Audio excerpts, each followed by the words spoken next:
threes. Yeah, I would just say our team, we knew that we were coming in against the number one pressure team without a point guard, and that we were going to have to be together and just kind of, we didn't say this till the fourth quarter, but as a coach, keep shortening the game, right? You just have to keep taking care of the ball long enough, making enough shots, getting enough stops. And I don't know when it was. Obviously, to start the fourth quarter, we were tied, and then somewhere else, a couple times in there probably, we were tied back again. And we just got we got a big block, a big stop, a big rebound, and a couple big shots at a really critical, maybe the last 3 minutes. That's what it feels like to me. I basically blacked out during the games. So I think that it was somewhere around there, some huge baskets, which really got our momentum going for defense. And we communicated well on a couple things that we were supposed to switch. And it seemed like after we got that basket or two, it just triggered our defense to be even more dialed in. And I think sometimes when you don't get that basket, you have a tendency, just in human nature, to put your head down. And we got the basket, so we didn't have to worry about that part. How's Kaylee? She's okay. I don't know what she was probably dancing on the bench, so that's probably the biggest problem we have. She's just swelling, so there's no new news. It's just an injury that until it's fully healed, we're not sure. It's going to be kind of a day-to-day situation, unfortunately, with what she has. So 13 turnovers in the first half, only 5 in the second. Talk about taking care of the ball a lot better. Yeah, definitely. And honestly, Jim, we went against their pressure for 2 days in practice, and it didn't look good on the first day. And it looked only slightly better on the second day, but we were trying to not have the game be the first thing. If you watch their films, the first 5 minutes, many coaches call a timeout because they're not ready for the pressure. And we didn't execute it perfectly, but we were ready for it. And so I thought we prepared for the right things, and just our team took a breath in the second half. And you can simulate it the best you can, but until you really see it, it takes some time to adjust. And I thought that after the first half, they were ready to make the adjustments. We really only had one time where we went too fast and it got out of control. The other ones were kind of, some team ones and some of those types. So I thought a much better job, obviously, in the second half. Well, I'm just going to say there's a lot of really good things on that stat sheet and a lot not so good. Mm-hmm. When you look at that, when you think about the game, when you watch the game over, what are you going to take out of that game? Are you going to take the positive, or are you going to worry about the negative? Well, I'm a glass half full kind of person, generally.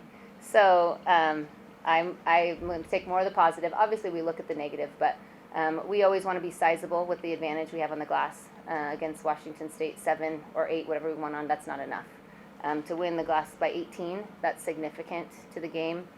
The rebound numbers, we almost had 3 players in double-digit rebounds, which has not happened very often. And I know that's partially because we don't play players as many minutes. We're playing down a couple people today. But also, they just were dialed in on the fact that we had to go get the ball. And so that's a big, huge positive for me. The points, those will come and go. Sometimes you get a look, sometimes you don't. We share the ball a lot. But, the turnover numbers, although we wish it was lower, against these guys, that's not bad, honestly. And there were some defensive things, that we did a really good job of adjusting. So I like the adjustments we made. And so those are all positives that some are on the stat sheet, some aren't. The blocks, you didn't mention those a lot. Yeah. I mean, that's... Yeah, Anna and Bonnie got their hands on a lot. I think Anna probably had 6. But, I don't know, it says 4, Anna, I'm sorry. But our team is doing such a great job this year. The fouls that the post players are getting are not because they're coming down. They know to block the shot up top. They keep their hands up, and they get a bunch of them up there. And if they don't block it, then it just deters their shot. So I'm not a huge, you don't really teach shot blocking. You teach good defense and keeping your hands up. And sometimes it comes right back to them. So I know they like it a lot. So I throw them a bone on it. But it led to some stops for us. We were able to collect the ball after we blocked it, which is the most critical part. One other question. Kaylin looked to be way more aggressive in the second half. Was that a key in you guys winning this game, her being more aggressive in the last 20 minutes? I think that it's always good for us when her and her sister are aggressive. They make good decisions more often than they don't. I think they're good shooters, and so we switched the offense that we were running, and so that lended itself to her having the ball in her hand a little bit more instead of distributing. We wanted to get some movement, but then get to some ball screens and let her make decisions. So I think that that's probably part of the reason. and we wanted the ball in her hands. She makes those shots all the time in practice. We joke about it, but she can do it in the games too, and she did tonight. Looking back at things, if you look at your offense before you got the dribble drive and the aggressiveness, it seemed like it was a little tentative. There were times where it looked like they had shots and wouldn't take them. Is that something that you look at going forward? Yeah, well, against the pressure, we were just trying to get rhythm a little bit and not force something early. If you don't turn it over against Stephen F. Austin, you oftentimes take a questionable shot, and that's almost as bad as a turnover. And so that's why we were trying to, settle down a little bit, get a little bit of movement, let the nerves work themselves out before we got a little bit more aggressive.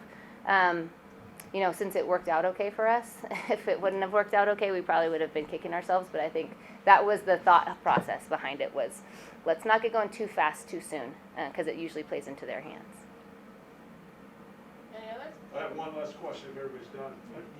It's finals week, you got a game on Sunday. Can you how much basketball will you have this week? We always give them a couple days off during finals. Try not to think too much on the first practice we have, run and shoot a little bit because their brains get a little fried.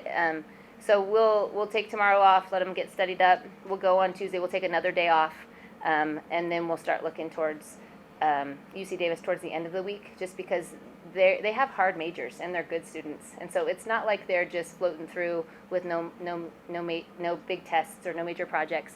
They have all of those things. And they really care about succeeding there too. So we'll do a little bit more school early and a little more basketball late. Oh yeah, I mean I was running on adrenaline there in the second half. I'm so lucky to have teammates who put me in positions to be able to get those shots. And yeah, it was great that those came at such a crucial time. But yeah, I was super hyped, running on so much adrenaline. What are you feeling right now? I mean, it's obviously, that was a tough game Wednesday, but to come back and make obviously 2 big threes to really put you guys in control.